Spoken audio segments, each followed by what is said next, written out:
There's a kind of silence in old age that no one warns you about, not the silence of a peaceful morning, but the silence of being ignored. You speak, and no one listens. You offer wisdom, but it's brushed aside. You ask a question, and the answer never comes. It starts small. Your children begin making decisions for you, not with you. They roll their eyes when you repeat a story.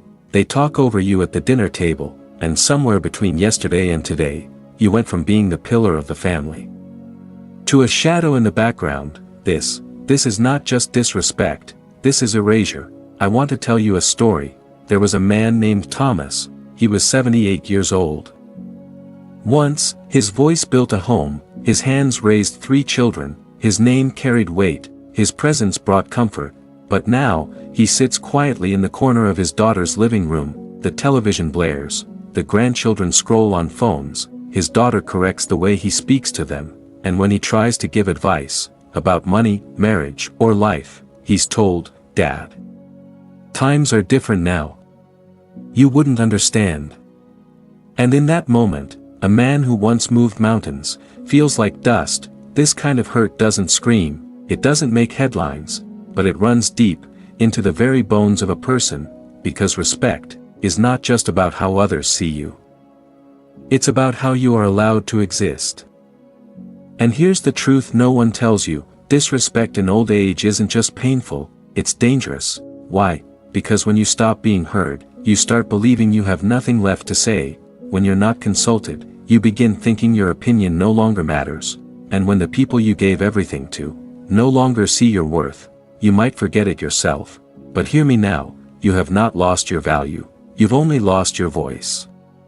And it's time to take it back. This isn't about fighting with your children, this isn't about yelling to be heard, this is about becoming the kind of presence that commands respect without ever demanding it, because respect, true respect, is not something you beg for, it's something you become. In the chapters ahead, I'll show you the 6 powerful shifts that can restore not only how your children see you, but how you see yourself, because this isn't just a story about aging, it's a story about awakening, and it begins now.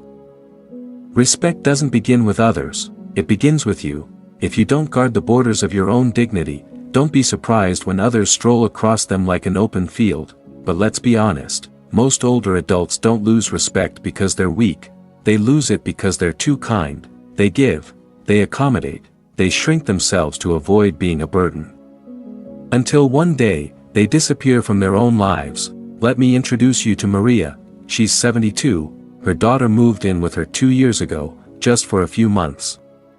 Now it's been over 700 days, the house no longer smells like Maria's lavender tea, it smells like someone else's candles, the kitchen is no longer hers. Even the TV remote is out of her control. She told herself she was being helpful, being supportive, being a good mother, but deep down, something didn't feel right. She wasn't hosting her daughter, she was being hosted in her own home, and that day, when she tried to ask for a bit of quiet, her daughter sighed and said, "Mom, relax. You're always so sensitive." Maria didn't argue, she just went to her room and cried quietly behind a closed door. Here's the truth, love without boundaries isn't love, it's self-erasure. Saying yes to everything is not a virtue, it's a slow surrender, because when your boundaries are blurred, your value becomes invisible. So how do you draw the line? Without drawing blood, here's how. 1. Start with clarity, not emotion. Before you speak, be clear with yourself. What do I need? What feels unacceptable? You're not looking to explode, you're looking to define your space. 2. Use the power of I, not, you never listen to me. But, I feel unheard when I'm interrupted. Not, you're disrespecting me. But, I need space to feel at peace in my home. It's not about blame, it's about boundaries.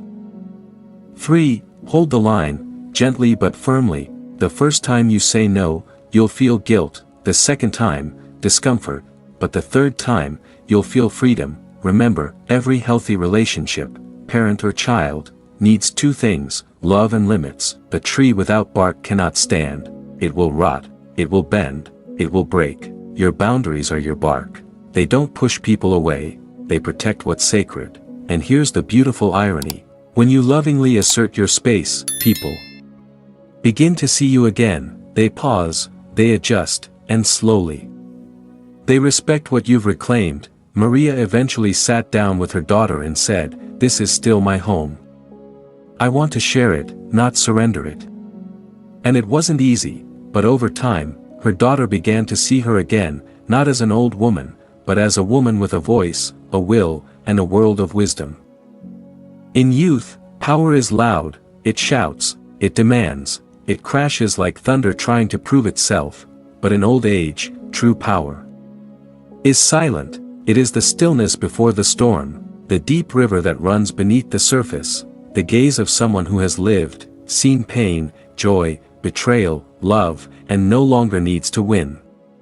To be right, they only need to speak when it matters. There was once a man named Harold. He was 81, a quiet man, with a mind like a library, full of stories, lessons, and wounds that healed into wisdom. His grandson, Josh, came to visit one afternoon, angry, pacing, yelling about how no one understood him. Harold listened. Didn't interrupt. When Josh finally shouted, "You wouldn't get it, Grandpa. Things are different now." Harold didn't lecture, he simply said, "You're right. Things are different, but pain still feels the same."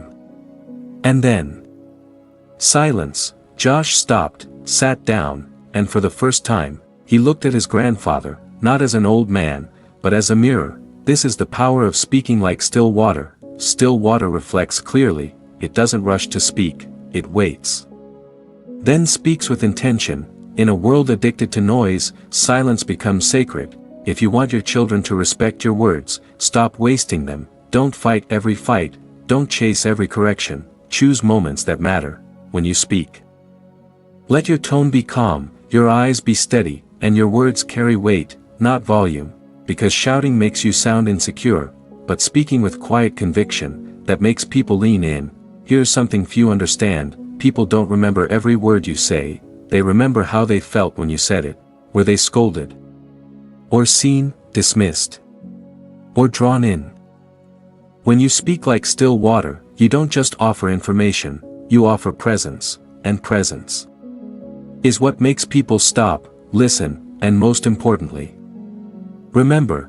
Harold never had to raise his voice again. His family started asking for his opinion, not out of obligation, but because they trusted what he'd say would be worth hearing. That's the legacy of calm power, not the loudest voice in the room, but the one that carries the most meaning. But what happens when your silence is mistaken for weakness, when you've been quiet for too long, and they've stopped noticing? Then, it's time for a different kind of presence, a way to be seen, felt, and valued again. There comes a moment in old age, a moment that stings deeper than words. It's when you walk into a room and no one looks up, when your presence no longer shifts the air, when your opinion becomes background noise. They don't mean to hurt you, but slowly, unintentionally, you become invisible. Eleanor was 75, she had raised 3 children, worked 2 jobs, buried a husband, and never once asked for applause. She used to be the center of her family's universe. Now she was orbiting quietly on the edge. Birthdays were forgotten, phone calls grew short, her advice, once sacred, was now outdated. But Eleanor did something unexpected. She didn't complain, she didn't chase. She transformed. She started waking up earlier, walking more, reading again, dressing with pride, even when no one was looking. She took up painting, joined a local club, posted her art online. People began noticing, commenting, reaching out. Even her grandchildren, who once ignored her, began to ask, "Grandma, can you teach me how to do that?" She didn't force respect, she attracted it. Why? Because Eleanor remembered a timeless truth: people don't ignore those who respect themselves. So let me say this clearly: if you want to be respected, become impossible to overlook, not by shouting, not by begging, but by elevating yourself, body, mind, spirit, presence. Here's how. 1. Reclaim your appearance. No, you don't have to be glamorous, but wear clothes that make you feel alive. Groom yourself as if today matters. because it does. And when you treat yourself with care, others follow suit. 2. Move with purpose. A slow, heavy walk whispers I'm fading. But a confident stride, even with a cane, says, I still have somewhere to go. People respond not just to how you look, but how you carry your soul through space. 3. Learn something new. Learn one new thing a week, a recipe, a language phrase, a song on piano. Why? Because growth makes you glow, and glowing people are never ignored. 4. Be where life is. Isolation dims you, community revives you. Volunteer. Host a tea. Join a book circle. Put yourself in rooms that remind the world, you're still here. You still matter. Eleanor became unignorable not because she demanded attention, but because she quietly evolved into someone who radiated life, and one day, her son, who hadn't called in months, said, Mom, you look amazing. I forgot how incredible you are. She smiled, not because he saw her, but because she had already seen herself. You don't need a stage to command respect. You don't need to fight for space in a noisy world. Sometimes, the most powerful statement you can make is this: I refuse to fade. And when you begin to shine again, even those who once overlooked you, will be drawn back to your light. But even as you rise, one thing still lingers: the weight of past wounds, old regrets, and silent anger. There is a quiet poison that seeps into old age. Its name is bitterness. It doesn't shout, it doesn't storm, it sits. It settles, like dust on memories you never wanted to revisit. Margaret was 79, 3 children. A lifetime of sacrifices. She had kept every birthday note, every school photo, every handmade card from their childhood, stacked neatly in an old cedar chest. But those same children no longer called. When they did, it was quick, distracted, transactional, and every time they hung up, Margaret felt like she disappeared a little more. She would sit on her porch with a cup of tea, and bitterness would whisper, they don't care. They've forgotten you. They owe you more than this. And maybe it was true, but bitterness is a tricky thing. It pretends to protect you. It says, hold on to this pain, because if you let go, they get away with it. But the truth, they already have, and you are the one left holding the weight. Forgiveness isn't about saying, what you did was okay. No, forgiveness says, I will no longer bleed for wounds you won't even acknowledge. Because in the end, the goal is not revenge, not even an apology, it's freedom. Bitterness ties your soul to the past. Forgiveness cuts the rope. It doesn't make you weak, it makes you lighter, lighter to laugh again, lighter to love again, lighter to look in the mirror and see not a victim, but a survivor, a wise soul who made it through. So, how do you heal without an apology? How do you find peace? When they won't say sorry, let me show you. 1. Acknowledge the hurt, don't minimize it, say it to yourself out loud, that hurt me. I deserved better. You don't heal by pretending it didn't matter, you heal by honoring that it did. 2. Journal what you never got to say, write the letter you'll never send, get it out of your system, let every angry, disappointed word fall on paper, then fold it up. And let it rest, your heart needs room to breathe. 3. Practice micro-forgiveness, not everything heals at once, start small, forgive them for not calling last Sunday, forgive them for the tone in their voice, forgive them for being too young to understand your sacrifices. Each small forgiveness is a stitch in your soul. 4. Choose peace over control. You cannot force someone to be who they're not, but you can choose not to let their actions steal your joy. Control is exhausting, peace is powerful. Margaret still keeps those old cards, but now, she looks at them not with pain, but with gratitude. They were good kids once. She told me, and I was a good mother, that is enough. Bitterness no longer sleeps beside her, only peace does. In the end, forgiveness is not a gift for them, it is a gift for you. Because when you release the grip of bitterness, your hands become free to hold something softer, joy, laughter, lightness. But letting go is just one part of the journey. To truly reclaim your place in the family, you must learn how to quietly rebuild connection, without pleading. And without pride. Once the bitterness begins to melt, a question quietly rises from the silence: can I still reconnect with them? The answer: yes, but not by returning to who you were, rather, by rising into who you are now. There's a story of a man named Walter, 82 years old, a retired teacher. A man of discipline, he raised his children with structure, rules, and high expectations, but decades passed. And his children drifted. They said he was too strict. Too cold. Now grown, they kept their distance. One day, Walter stood in front of a mirror. He looked at his lined face and said, "I was trying to raise strong people, but maybe I forgot to be soft." He didn't chase his children with guilt. He didn't send long, emotional texts. He didn't beg. He changed one thing: he became still.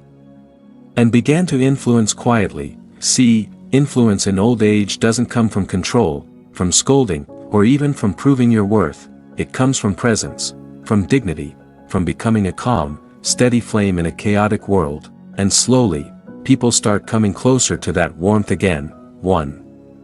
Initiate small, without expectation. Don't open with life advice, open with curiosity. Instead of, "You never visit anymore." Try, "I saw something today that reminded me of you." It's the difference between opening a door gently, or slamming it in hope they knock. 2. Share stories, not lessons. You've lived through wars, heartbreak, healing. Don't offer opinions, offer stories. Stories carry wisdom without sounding like lectures. And stories stay with people. 3. Become a mirror of calm. Your reactions matter more than you know. When they vent, listen. When they act distant, don't match it. When they come close, be fully there. People return to what feels safe. Be the safety they didn't know they missed. 4. Ask, don't assume. Ask about their work, their kids, their worries. Not to compare. Not to criticize, just to connect. Questions open hearts faster than advice ever will. 5. Show, don't tell. Let your life speak. Let them see you tending your garden, walking every morning, helping a neighbor, smiling more, complaining less. They will notice, even if they say nothing. They're watching, and slowly, their respect rebuilds. Walter didn't need a dramatic family reunion. All he did was send one short message each Sunday, thinking of you. No need to reply. Just know I love you. One day, after months of silence, his daughter replied, "Dad, I've been thinking of you too. Can we talk?" That's all it takes, a crack in the wall, and light begins to pour in again. You don't rebuild bridges by shouting from one side. You rebuild them plank by plank, with patience, presence, and peace, because true influence isn't loud, it's steady, it's humble, it's love, without demand. And when you master the art of quiet influence, you don't chase connection anymore, it comes to you. But before we close, one question still lingers. What is the true legacy you want to leave behind, not just in your children's minds, but in the hearts of everyone who knew you? It's a quiet truth about old age that we rarely speak of. How do we want to be remembered? Because the truth is, you will be remembered, not by how long you lived, but by how you made others feel while you were here. For some, the idea of legacy is tied to wealth, property, or grand monuments. But the greatest legacy is not something you leave behind, it's something you live into every day. Helen was 87, and her hands were rough from years of sewing and knitting, but there was always warmth in her touch. Her home was modest, yet it radiated light. Her children were scattered across the country, yet every one of them carried a piece of her. Helen never demanded respect, but she earned it. Without saying a word, she built a legacy through quiet actions, through kindness that didn't expect recognition, through wisdom that wasn't proud or boastful, through humility that spoke louder than any lecture. Legacy isn't a goal, it's a choice you make each day. You choose it by living with purpose, by living with integrity, by showing up, even when no one notices. You choose it by being present, not perfect. 1. Be an anchor, not a storm. What will your children remember? Not your criticisms, not your frustrations. They will remember how you were there, how you listened, how you showed up with love. they will remember you as the anchor in their storm. Not the storm itself. 2. Be consistently you. The greatest gift you can give to those who love you. Be consistently who you are. Show them that growth doesn't mean changing who you are, it means becoming more of who you truly are. That's the legacy of authenticity, the legacy that sticks. 3. Serve with grace. Helen, despite her age, was never too tired to help a neighbor, to offer a word of encouragement, or even to share what little she had. She taught us that service to others doesn't require grandeur, it only requires a heart willing to give. 4. Lead by example. Respect and admiration aren't given through force, they're earned through example. Helen's children didn't need her to say, "I'm proud of you." They knew she was proud because she showed it. She led by example, by living with grace, humility, and wisdom. 5. Stay present, stay connected. Legacy is not about how much you've given, but about how much you've shared. When you're with your children, grandchildren, friends, be there. Fully, not distracted. Not wishing for something else, but deeply present, seeing them for who they are and who they can become. Your legacy won't be a building, it won't be a bank account, it won't even be an obituary. Your legacy will be the ripples you leave behind in the hearts of those you loved. And those ripples can last forever. So, what will they remember about you? What will be the story they tell about you when you're no longer here? Will they say you were the person who made them laugh? Will they remember your wisdom that guided them through life's hardest moments? Will they talk about the way you loved, unconditionally and without demand?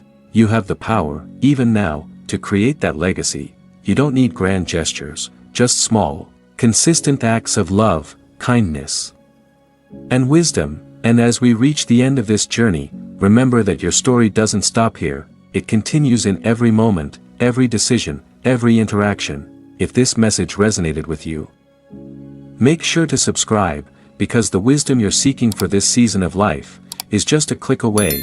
Share your thoughts in the comments below. Let's keep this conversation going. Together, we'll continue building the legacy of a lifetime. It's not how long you live, but how deeply you love and how quietly you influence. And that is a legacy that never dies.